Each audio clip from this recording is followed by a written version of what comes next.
Dear patrons, good morning.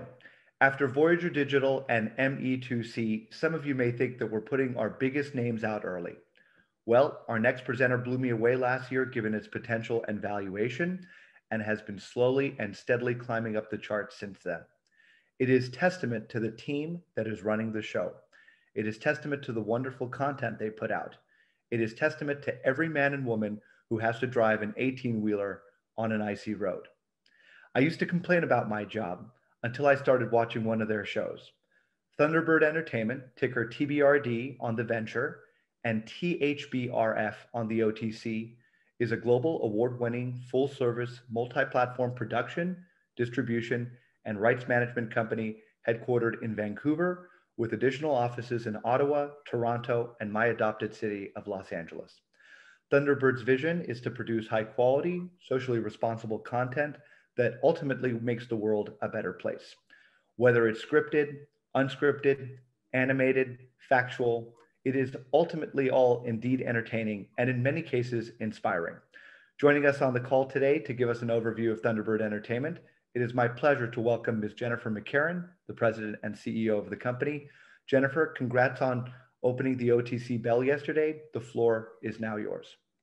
Thank you so much, Chris, and thank you all for joining me today. Thunderbird Entertainment is a high-quality global content company.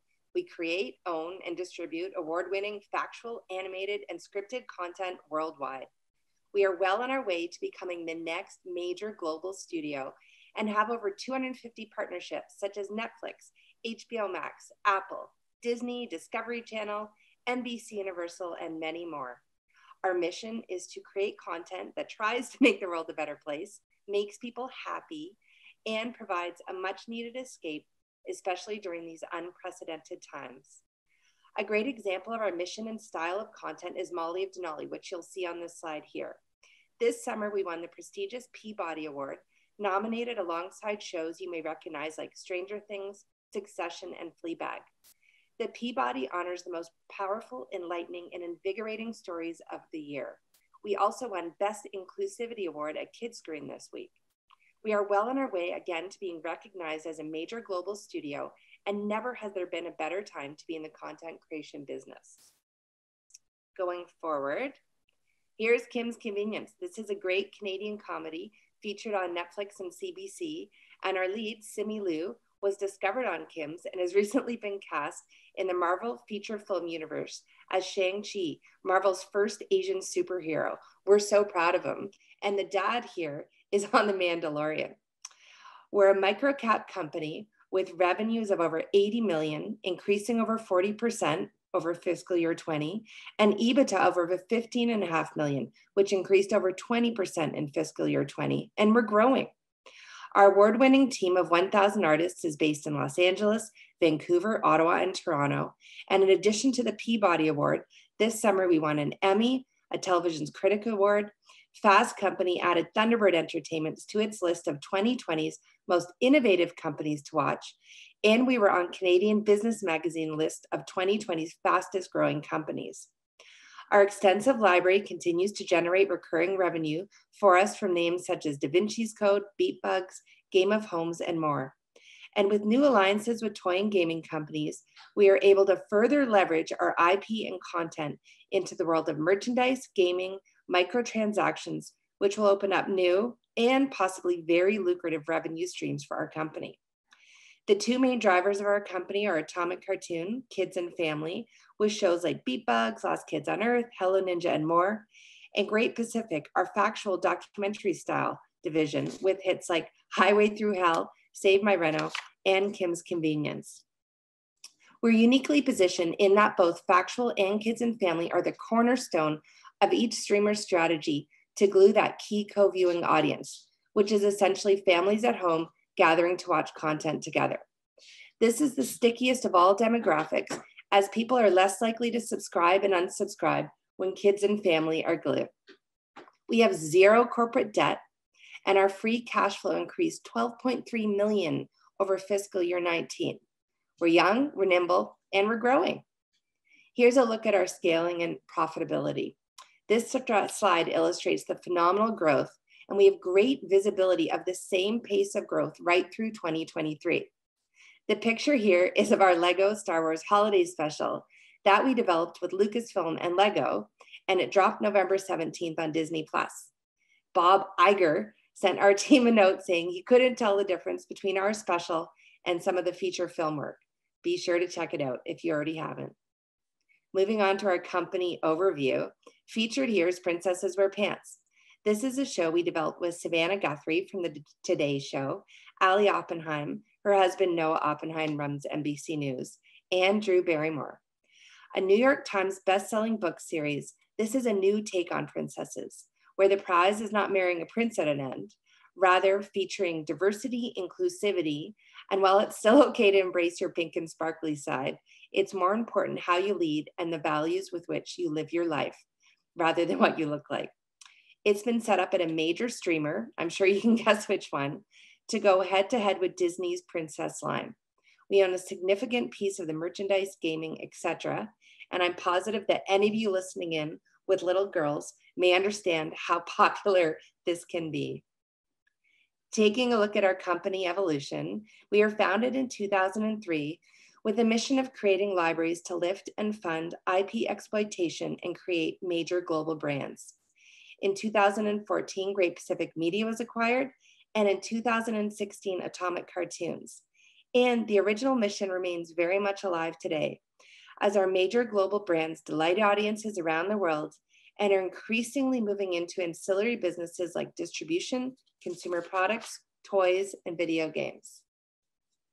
Here's a look at our experienced executive team. All of us are extremely operational and have been doing this for well over 20 years.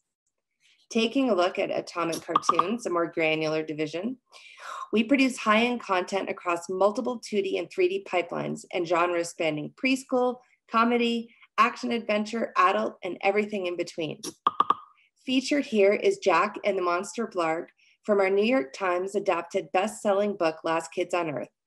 Always on the New York Times top 10 bestseller list with Diary of a Wimpy Kid and Harry Potter, that's good company. Last Kids on Earth is currently airing on Netflix, and stand by for a toy line and microtransactional, mobile, and console games in spring of 21 coming up. This summer, Last Kids on Earth won the Emmy Award for Best Outstanding Special Class Animated Program, and I could not be more proud of the teams. Here's a look at some of the titles you might recognize. Of note, Rick and Morty, Lego Jurassic, Hilda, Curious George, 101 Dalmatians, just to name a few. We're increasing our IP ownership, again, by providing ancillary revenue in toys, merchandise, music, and gaming. Our more recent partnerships include Savannah Guthrie and Drew Barrymore, which I noted. As well, we're working with Reese Witherspoon's company, Hello Sunshine, from fame like Big Little Lies, to help open up their kids and family division. They found our company because we have an emphasis and a reputation for high quality content that's diverse and inclusive. Taking a look at Great Pacific Media, well considered the global leader in factual television. Everything is 100% owned, developed by award-winning journalists with an eye for authenticity and truth-telling in our Vancouver studios. Highway Through Hell is going into its 9th season with more to come. Here's taking a look at some of the amazing titles which you'll recognize. Save My Reno, Daily Planet, Untold Stories of the ER, just to name a few. We have an in-house data-driven approach which increases the probability of hits by keying in to make what makes a show a hit and finding those right character moments and storylines. We own 100% of the remarkable IP and have an almost unbeatable renewal rate.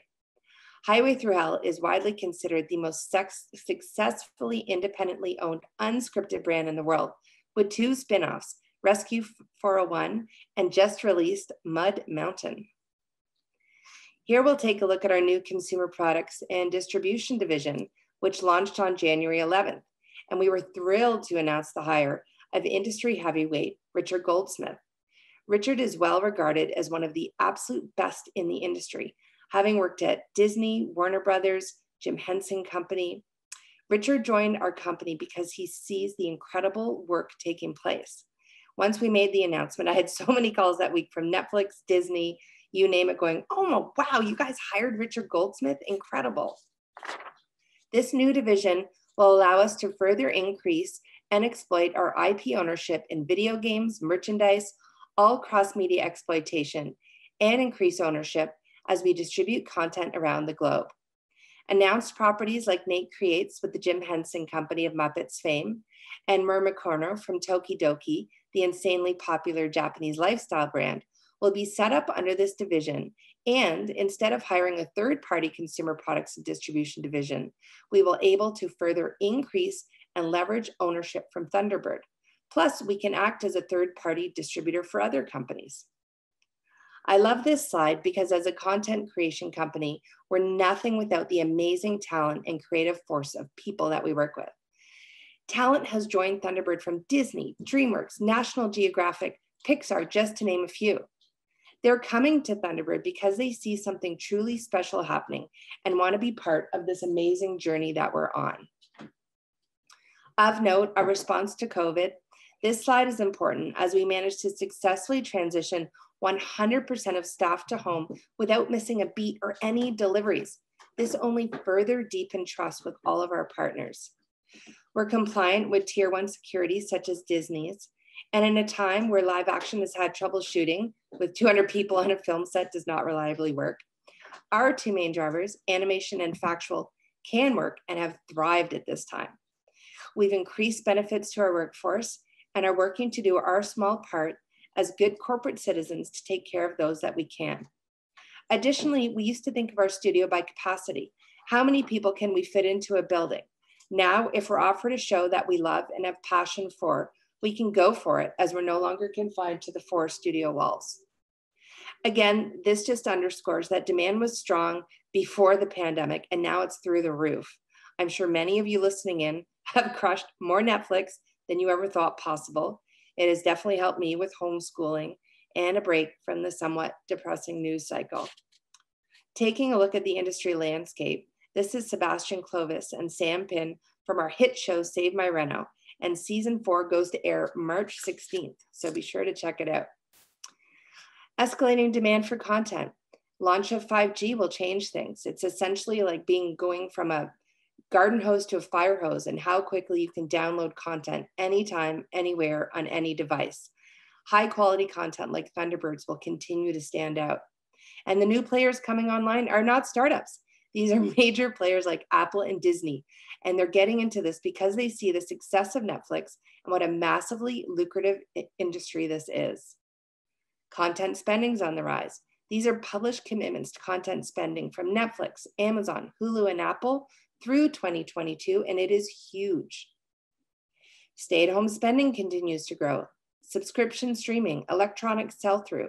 This is where consumers pay a one-time fee to download media, like I'm sure many people bought Elf to own forevermore over the holidays. And video on demand, using internet to stream on television and personal computers. Now more than ever, there is a need for diversified and high-quality content to feed this stay-at-home boom. People are home watching content, and even post-pandemic, the days of crowding into movie theaters are likely forever altered. Industry drivers, much of this I've touched on, but the headline is this: the industry's on fire, booming, and growth is coming from all countries and regions around the world, not just North America. Thunderbird is uniquely positioned with our strong relationships and incredible reputation to fully capitalize on this exploding growth curve. Sampling of our customers, we're in over 200 territories, 40 different languages. We are working with all the top players and have great visibility into our future, again with work fully booked through 2022 and visibility right through 23. I love this business model slide as it really breaks down the business of Thunderbird. We essentially have 3 buckets to our business: intellectual property. Examples here would be Highway Through Hell, Last Kids on Earth, Kim's Convenience. This content is 100% owned and lives in our library forever. We're paid upon delivery, and we're able to fully leverage that copyright for distribution, licensing, consumer products, toys, games, all cross-media exploitation. The second bucket would be our service bucket. This is where we're hired to execute on projects. An example here would be 101 Dalmatians. We also did Donald Duck, so Disney trusts us with their key heritage brands. We're 100% cash flowed, plus a really healthy producer fee on top of the service work. The partnership model we're increasingly seeing. This is where we're hired to handle all creative, from writing through post-production and delivery. The project is fully cash flowed. Plus, as a result of doing all the heavy lifting, we're given a substantial producer fee and a percentage of back-end sales of all consumer products, merchandise, gaming, cross-media exploitation. An example would be Hello Ninja, which was a board book, a 6-page board book sold privately in Starbucks. Netflix approached us to handle absolutely everything. They didn't want it, the execs in there don't have time to deal with all the content they had to turn on. We wrote 40 episodes, delivered it, did absolutely everything. And again, it was noted in just this past January as one of the top 5 streamed shows on Netflix. Taking a look at our library, substantial additional library like Cold Squad and Da Vinci's Inquest adds nicely to our total revenues. And these titles are distributed around the world and add to our healthy cash flow with international library sales and music publishing. Plus, everyone around the world needs more content right now. And again, it's a great source of recurring revenue. Tax incentives. A wonderful part of being a Canadian domicile company are the incredible tax incentives that have been around for well over 30 years. Essentially, up to 50% of Canadian residents' salaries will be covered by the government. This allows us to put high quality on the screen and present high quality budgets to broadcasters. They're almost impossible to say no to. Additionally, in November of 2020, a new bill from the Canadian government was introduced that requires broadcasters and streaming companies to make financial contributions to support Canadian stories, creators, and continue to lift the Canadian system. We stand to substantially benefit from that and will allow us to turn on more of our own IP. Taking a look at our financial overview, our cash position is strong and we have 0 debt, which is awesome. Revenue was over, again, 80 million compared to 57 million. And revenue, EBITDA, and free cash flow just continue to increase from us. You might have seen our last Q2. Trading information and capital structure, corporate debt is nothing. We're nimble and able to be opportunistic, especially in these times. We have a large contingent of dedicated insider ownership who believe in and champion our story. Plus, we're really just starting our IR journey with Bristol, and we're thrilled to be getting our story out to the world. Growth opportunities. This is my favorite slide. Where are we going? We're continuing to develop and acquire IP with over 40 projects coming up through our pipelines. There's some really good announcements coming. And this IP can be leveraged again into all different forms of recurring revenue, like microtransactional games, mobile games, console games, toys, bed sheets, ice skating shows, you name it. Our presence in LA continues to expand due to unprecedented demand from the streamers. We opened in February of 2020 in Burbank. We were already full for 3 years based on demand for us to do so. Because being in LA gives us access to top talent in the heart of the industry, being able to execute in Canada at top level is really an unbeatable proposition. We're expanding into animated feature films. There's a huge market now for in-home theater. Partnerships with the writing teams that we've just formed with The Simpsons. We've signed a deal with them, and I can't wait to announce what we're doing in feature animated movies. Reed Hastings, the CEO of Netflix, credits increased fourth quarter earnings at Netflix that beat analyst expectations on revenue and net subscriber additions on the power of the family movie. They're really trying to give Disney a run for their money and need that kids and family division to turn on. Opening up our own consumer products and distribution division in LA only further increases ownership and our ability to leverage and exploit top-tier IP. We're increasing presence in territories around the world, like Southeast Asia and Europe, where Netflix and Disney have announced that they need to focus on gaining new subscriptions. By having ownership in these areas, we'll be able to recognize the content and run it through our burgeoning consumer products and distribution division. In summary, we're rapidly growing, highly profitable, with greater of 15 million of adjusted EBITDA in fiscal year 20 and visibility of the same level of growth for the next several years. Increasing ownership in major global brands is incredibly lucrative. The reason that Hasbro bought E1 for $4 billion last year was because of Peppa the Pig and PJ Masks. The value of these global brands is massive. Never has there been a better time to be in the content creation business. And I believe never has there been a better studio than Thunderbird to capitalize on it. Thank you so much for joining us today. That concludes the presentation. We have quite a few questions. Okay, great. I'm busy kind of compartmentalizing them. Let me know when you're ready and we'll begin. Anytime. That's great. Thank you, Chris. Okay, here we go. Do you guys ever break down your revenue based off your divisions or categories of content? No, we don't. To be honest, a lot of the deals we strike with the different streamers and broadcasters, it's a competitive advantage for us to not reveal all of that. I thought so, but I still thought it was a pretty good question because great question. I know why it's being asked. I'd never seen it before. Okay, so I know that you guys had a big tailwind when COVID struck. Has the intensity of that tailwind come down within the start of the year? No, we haven't even seen the results of that tailwind yet. So the great second quarter that you saw, there'll be another great third quarter coming up. That's just because of all the new players and buyers and tension in the marketplace. We haven't even seen the benefit of the pandemic reach out yet. We won't start to realize that until 2022 because it takes a while to put these all together. Jennifer, can you give us a little more color on the board and some of the additions you have made to it over the past 12 to 18 months? Certainly. Well, Thunderbird was a private company for a long time, and our board was formed mostly of wonderful people that were high net worth individuals who'd invested in the company.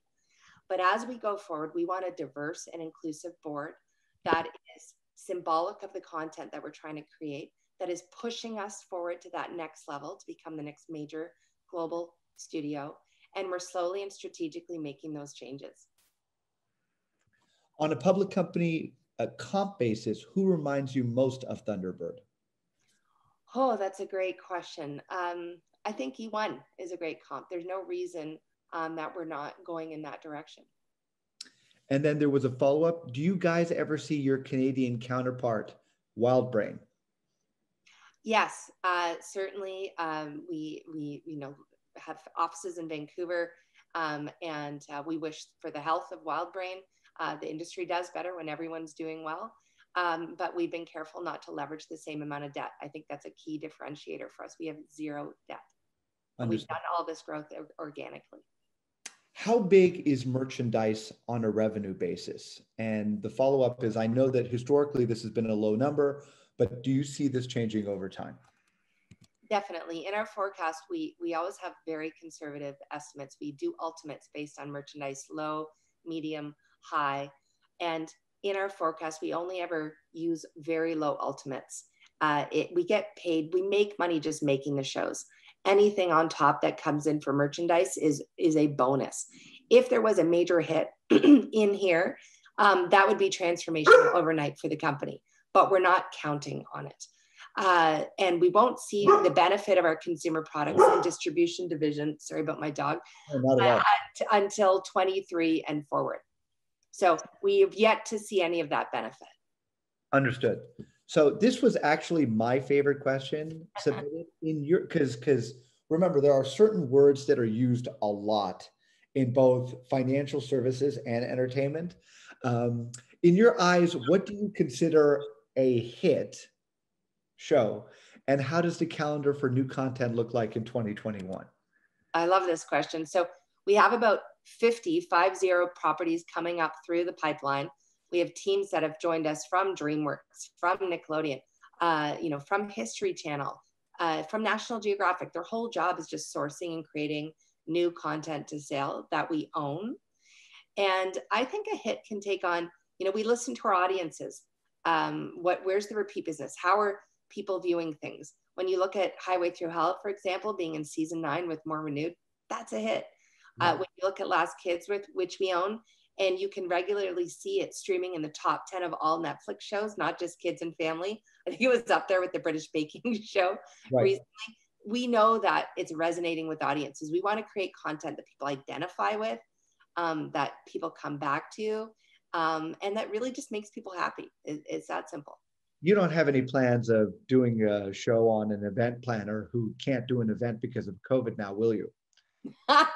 No, but I think an event planner that can't. I think all out of work event planners should be running the vaccinations. I think they'd be going like that. Yeah, listen, trust me on this. I'm pretty sure it would be the lowest rated content you guys have in your arsenal. I don't know. Sounds good. So here's another really interesting. Well, let me get to that in a second because that was another very good question. In terms of insider ownership, what percentage of the company is owned by just management? That's a great question. By just management, I'd say, including the board in that. Yeah, I say let's add the board. Why not? Yeah, because they're Yeah. insiders. So I'd say 30%ish. 30%. Okay. And then this question has come up a lot. And I remember talking to you guys early last year and talking to Brian, the chairman, about this. What is your mindset on M&A? You guys are small enough to be easily acquired and big enough to buy the smaller companies.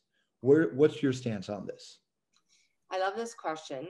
M&A for us, we're not trying to get bigger for the sake of getting bigger. We're not into any type of roll-up strategy. We can look to some media company peers that have done that. It doesn't work. An example of a strategic M&A for us would be owning in Europe or Southeast Asia, where governments like Canada have said, hey, if you want to stream here, 30% of what you stream has to be native to this region. You have to contribute to the system. They support the industry with tax credits. There's some amazing companies doing incredible work out there. By us having ownership in these regions, we can help them lift their content, leverage our great relationship with the streamers, and then run that own content through our burgeoning consumer products and distribution division. So we do have plans to strategically grow in that way. Of course, we are definitely most likely ripe for an acquisition. We have zero debt. Our free cash flow, EBITDA revenues going off. Our reputation is fantastic because of the amazing work the teams they're doing. So really my only goal is to honor each and every shareholder, stakeholder, employee. I absolutely just want to do what's right for all the people that are on this journey with us at every time. I like this one. Is there any direct correlation with winning a Peabody and making you guys more profitable? Yes, there is. Because when you win awards like that, which are widely considered one of the most prestigious awards in the business, other people want to work with you. Right. So people see, okay, they're an award-winning company. They're winning Emmys and Peabodys. They have the best talent. It's just success begets success. How do you value your content on the balance sheet? How do we value our content on the balance sheet? This might be a CFO question, Jen.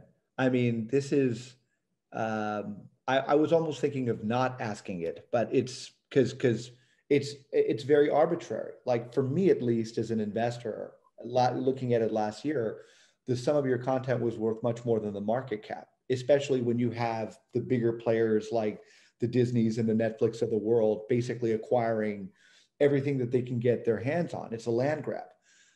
But I mean, how do you kind of value what you guys have? Yeah, so I think it's hard to put a number on the content. Certainly, I think as we increase ownership in content, it will increase our multiple as a company. We don't get paid as much for doing our own content. The streamer or broadcaster isn't going to pay you as much when they don't get to keep the copyright. However, we then own that copyright and can get up to plate at many, many different times to roll it out into all these different ancillary businesses. And that's where, again, things can become transformational, should there be a hit in there. But we're not counting on that. You can't make a hit happen. The business is still really healthy and growing with high quality content, regardless of that. Respect. And this is a question in terms of your international footprint. How big are you guys in terms of, just revenue generation here in North America, and where are you strongest in overseas? Oh, great question. We're huge in North America, and we are in over 200 territories overseas. We don't get a lot of data on. As much as I will ask the streamers, what countries is this resonating in? They keep that very close to their chests. So I couldn't give you a really honest answer on that because it's not released to us. This is a YouTube question. Do you feel, do you have any presence on YouTube, and do you feel that it cannibalizes any of your business? We use it as a promotional tool, YouTube. So there's a lot of eyeballs there and short clips, especially young people like it. We don't see monetizing content on YouTube as part of our core business model. The rules have changed. You can't advertise to kids. They tried YouTube Red, which was a paid service, but YouTube for consumers is synonymous with free. So anytime you try and monetize that content, forget about it. So we use it to promote our own content that's airing on other platforms. Jen, I'm telling you right now, I think I'm going to pay those guys. I mean, the Google guys have enough money, right? But I think I'm going to pay them that extra $10 a month not to get these ads. You know, it is unbelievable how they've kind of figured it out. You know, they do back to back, and so I'm glad to hear that answer. The next question is: entertainment is hot and top talent is scarce. How do you entice people to come and join you guys? We just focus in on our culture. So we try to, I have started this in this industry as an office production assistant and found a passion for trying to create a culture and environment where people could do their best work, where no one felt like a number, where people could make mistakes, through mistakes could innovate. All of, that's what we focus in on, as well as when you come up with an idea and you're at Thunderbird, we don't own that idea. If you have a great idea, you're sitting at Disney, they're going to instantly own that. At our company, if you have a great idea that we want to do with you, we'll option it the same way we would Drew Barrymore, and take that idea forward and try and sell it. So we really try and honor each and every person as artists in and of their own right. How big is cable for you guys? And do you feel that streaming will be an overwhelming majority of your revenues in the next 3 years? Yes, cable remains strong. I think people will continue to personalize content, pick and choose what works for them. But increasingly streamers again, these aren't startups coming online, they're major global players. It's a luxurious time to be creating and selling content, and it's not going away anytime soon. They're here to stay. This is a personal question. What is your favorite show that you guys produce? Favorite show that we produce? Oh, it's like trying to ask me to pick my favorite kid. I don't. That's why I ask you. I don't. Just say Ice Road Truckers. That's the easy one. I'm most proud of shows that highlight the integrity of the company and our push for diversity and inclusivity, like Kim's Convenience, like Molly of Denali, like Queen of the Oil Patch. I think one silver lining of 2020 was increased racial awareness and the movements associated with that. And I believe as content providers, we have a responsibility to create content that is positive, that every man, woman, and child can see themselves reflected back in a positive light. And that is what makes me most proud. Amen. I really like Molly from Denali too, but I'm kind of biased as a parent to a young child. Okay, let's kind of open this up to the analysts, okay? Because they're all kind of brilliant in their own right. I always say that the most intelligent analyst can ask the same question 55 different ways. So let's do this. Let me see. Okay, of course. Okay. Can you please discuss the cancellation of Kim's Convenience, which is apparently one of your more profitable programs with the federal and provincial tax credits and CMS subsidies? Definitely. So, it was interesting. So we had season 6 renewed already at CBC, and the cast had felt they wanted Ince Choi, who created Kim's Convenience when it was in theatrical, to be the showrunner for authenticity reasons. So this was the cast of Kim saying, we want a Korean showrunner to really make sure this is authentic. And Ince felt that the characters had run their course after season 5. He didn't want to do a season 6. So what do? Get behind your creator. We always listen and support our creators. And it's been an amazing run. It actually hasn't been, truth be told, that much of a difference to the bottom line. Where it has been a great difference is in terms of types of content we want to create. We couldn't be more proud of the show. But from a revenue or EBITDA standpoint, it's a blip on the horizon.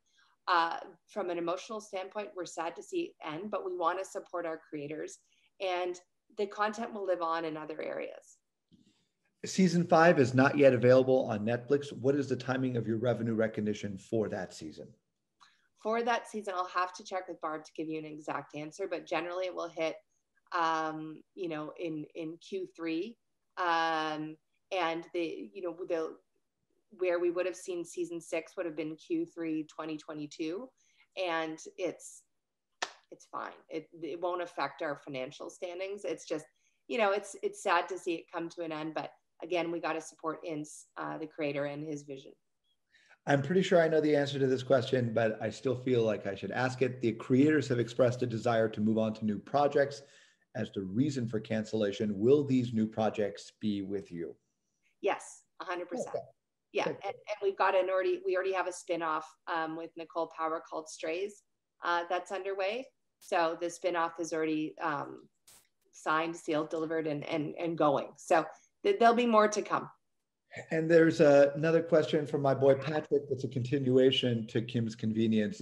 He says, is there any real long-term damage there, or it's relatively de minimis? Not at all. It's very small, very, very small. We have a couple of comments. Jen is my role model, and Brian Price Praga is hot. Thank you, guys. That's always nice to see. And I do agree, Brian is hot. It just kind of pisses me off that he's a lot more successful and younger than I am, but don't tell him that, Jen. Everything sounds blue sky. What type of things, and thank you, Tim, for bringing us down. This is good, because we are being a little cheeky today. Everything sounds blue sky. What type of things can have a negative or limiting factor to your growth? This is a great question. I think, what could affect us is if Netflix stopped buying content or something, which again, if you look at their business model is not it. Really, we're grateful to be in a pandemic resistant industry. There's no sign of slowing down. And the only thing that I think could affect us is if one of the, major streamers stop working with us. But we're seeing, even with Disney, they've let go of a lot of their internal execs as they begin to try and shore up losses from theme parks and cruise ships. The one thing that is working is content, Disney Plus, and they're just giving more and more to full service studios like ours to handle as they optimize internally. So really it would mean one of the big major streamers going away, but I don't see that happening anytime soon. I mean, it's hard to foresee that. Yeah. Given the basis that, I'm a student of history. I mean, you look at the thing I compare this most to is probably the Depression of the 30s. And even in those times were a lot tougher than anything we've experienced today, but people still relied on entertainment to kind of get them through the day. So I don't really see that. And, even if Netflix increases by $1 a month, which they, sometimes do you really, in terms of bang for your buck, where else are you going to get that? So yeah, I think the other thing we could do is stop running the company, like stop focusing on what's made us successful, which is putting people first, high quality, creating great artists, creating environments where you can innovate, making sure no one feels like a number. That if we forgot to lead with that would hurt us. But we won't because nothing's more important. Right on. So here we have 6 questions in the Q&A. If anyone wants to ask any, it's right down below. Let me see if I don't know if this is like fit to scale, but it's below me. You guys can ask it. Okay. Our first question comes from Vic. Vic, good morning. Okay, well, Vic is kind of like my dad. Can you explain how your producer option to own up to 50% of a project works? And then there's a follow-up to this. So I'm not sure I totally understand. I'm looking at Vic's follow-up, so maybe I can see. Do you still? Sure. Yes. Do they pay? Oh, so you can see it too. Do they pay a percentage of the project costs? Yes. where they exclusively own IP and merchandise. So I think essentially what we do is when we partner up with someone, I'll use Max Brailer or Savannah Guthrie, for example, we strike a deal. It's a handshake, is a very nominal fee. And, sort of less than $10,000. We agree to create a major global brand together. We create a waterfall schedule so that as we go to sell it, we know exactly what happens when we sell it. We know exactly what happens when we set up a toy line, a video game line, how that waterfall extends throughout the history and life of the brand. And that's established up front. If that answers your question, Vic. Yeah, no, I hope so. And Vic, if it doesn't, just ping me at chris@ldmicro.com and we'll see if we can get your question. Or me directly, Jennifer@thunderbird.tv. I'm happy to hop on a call. You're busy, Jennifer, please. Great content. This is what you. Okay. Or Jennifer. Jennifer works too. Okay. Do you still produce projects for a client on an exclusive basis where they exclusively own the IP and merchandising rights? Yes. Yeah, it's, we definitely do. We're always looking to increase our ownership, but when we do a great job in service, we can then turn around and sell them our own IP. Roger that. And I know that we kind of touched on this, but I still want to get to anonymous attendees' question. You guys have gotten a big boost with COVID stay-at-home trends. How do you think about the other side with the vaccine distribution ramping up and movie theaters and other entertainment venues opening? How do you think about trends for streaming in a post-COVID-19 world? Yeah, I love that question as well. I think the stay-at-home viewing is here to stay. I do hope that theaters will find their legs again. I think it's part of, I met the owner of Cineplex, Odeon, and he was saying he thinks they'll survive because of one word, hormones. Teenagers need somewhere safe to go, their first outings. But people have set up, to be at home and watch content. And we haven't even seen the results in our financials yet of that boom. And we're doing amazingly well because of all of the players and the tension in the marketplace. This is from Russ. Russ, thank you for the question. Hi, Jennifer. Is The Last Kids on Earth and the Staff of Doom video game still on track to be released this spring? It is, yes. So we'll be able to see some of the results of that by the end of the calendar year. Okay. And then this is from another AA member, and by AA, I mean anonymous attendee. Paramount Plus just launched last week. You didn't mention in presentation as a current partner. They have some of the best animation in the industry within their portfolio, including all the Nickelodeon shows. Do you view them as a potential partner or competitor? Partner, 100%. We're actually meeting with them in the coming weeks. So 100% new partner. Someone else to sell content to and work with. The legend of Microcap, Mr. Carr, is on, and he had the same question. Good morning, Wyatt. Thank you for joining us today. Okay. Look forward to chatting with you shortly. And then another question. Do you generate much of your revenue today from AVOD streamers such as Crackle? Seems like they focus on older content. So for example, this might be a way to monetize on Kim's 5 years out. So this could be an untapped revenue source. What are your thoughts on that, Jen? Certainly we're exploring it. We don't right now, do a ton of work with AVOD or Crackle, but I think, content is continuing to evolve.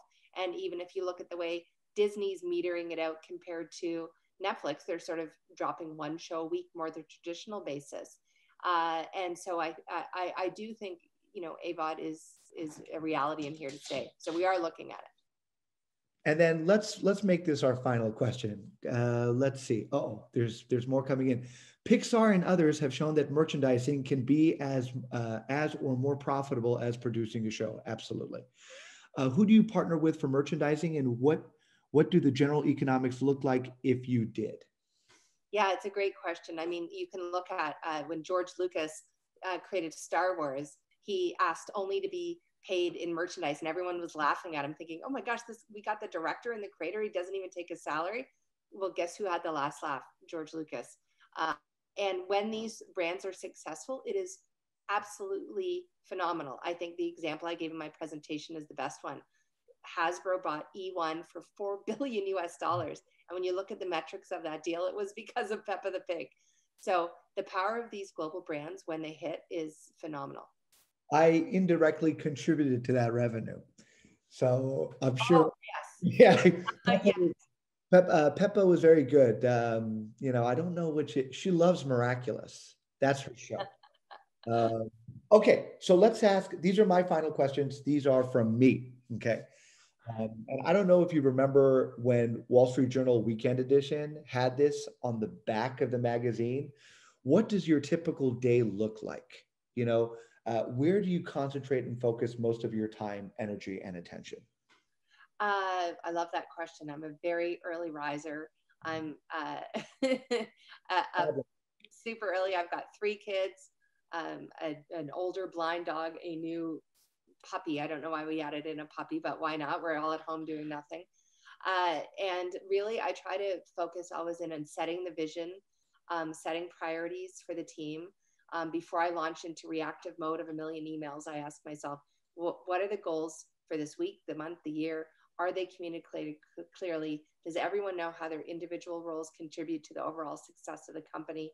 Constantly doing one-on-ones with every single team member, and beyond. I'll meet with 3-4 different team members every week from our larger group.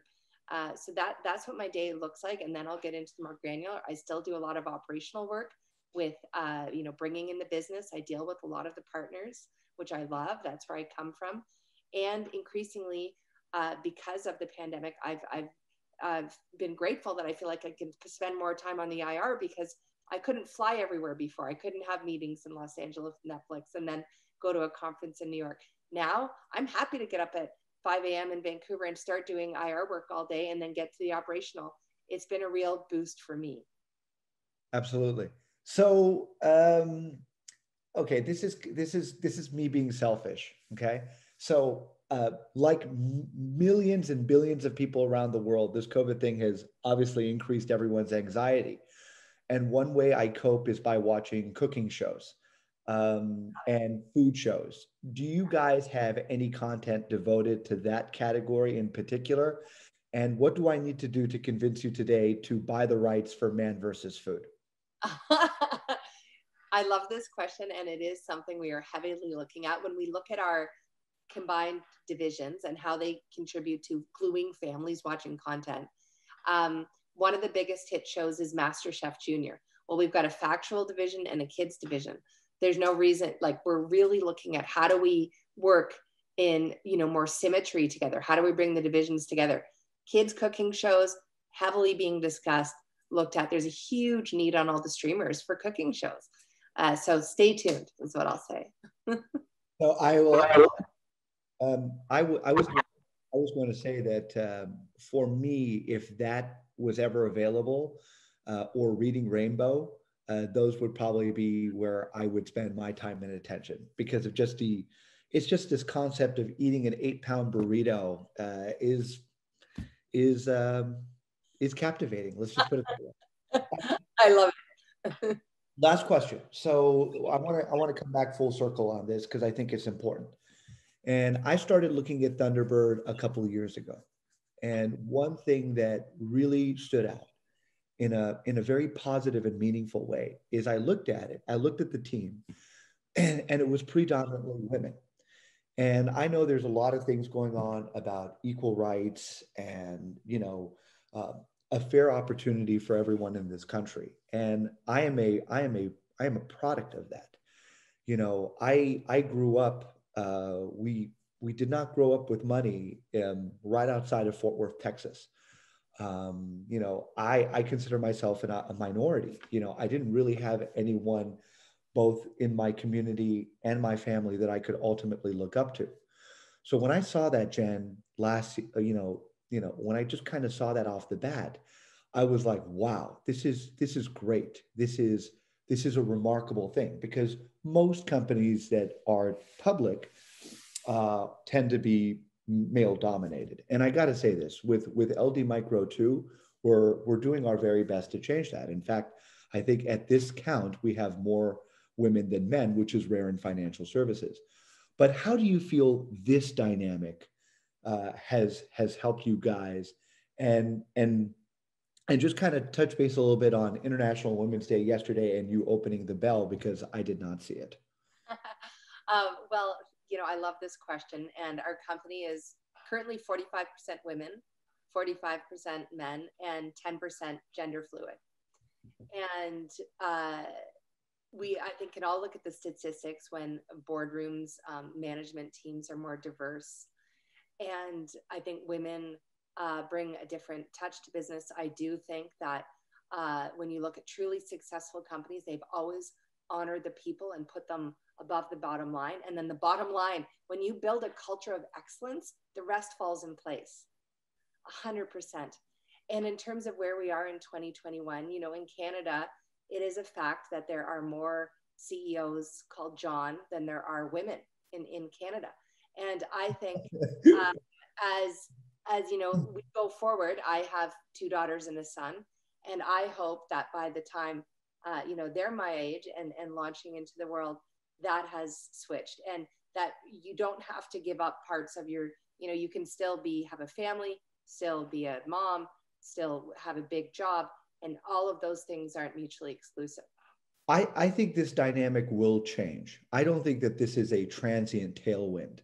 And I think it's extremely important that you get all sides of the equation. I mean, one of the things that I think has attributed to my success is that most of my friends are not in financial services. That tells you something, everyone who's tuning in, but just everyday people. And my basis is, I think what you guys are doing is wonderful, and it was obvious from the get-go. And then last but not least, how do you open up an exchange virtually? Do you press a button? Is it like a cowbell? I really don't get this because look, and I'm afraid if NASDAQ is tuning in. We love you, NASDAQ. You guys are great. Shout out to my boys in San Francisco, Dylan, and especially you. But NASDAQ, they just make you clap like it's just weird clapping hard for 5 minutes and just smiling. So what was this opening bell like? Did you just like give a thumbs up and they opened the market? No, it was exactly what you described, Chris. It was clapping hard, oddly, for 5 minutes. Once was sound off, and they were going to dub it in, and then once was sound on. We should just discontinue that. You know what? I'm not going to say the S word. What I would rather do is just, for 60 seconds, just crap on all the people who didn't think that you were going to be successful. Like, Tom, you didn't give me that money when we started. This is for you. I think that would be much more entertaining than just clapping like a hyena. Okay. Where can people find out more information on you guys? Thunderbird.tv. Check out our website. Atomic Cartoons is our kids and family division. Great Pacific Media is our factual division. They're all linked through the master website. And please reach out anytime. We've got Bristol IR company, the contact information. And yeah, really appreciate the thoughtful questions, Chris, and to everyone who took their time to tune in today. My pleasure. And a shout out to Glenn and Joe, who really, really do care about their clients. I also wanted to end it on this. I know I'm going to receive crap because I haven't checked my email in the last 30 minutes, but this is why we use the Q&A function in the Zoom app. Jen, thank you again for everything. I'll see you on the other side. Thank you so much for having me. I hope everyone has a great day. Be well. Okay, take care. Bye-bye.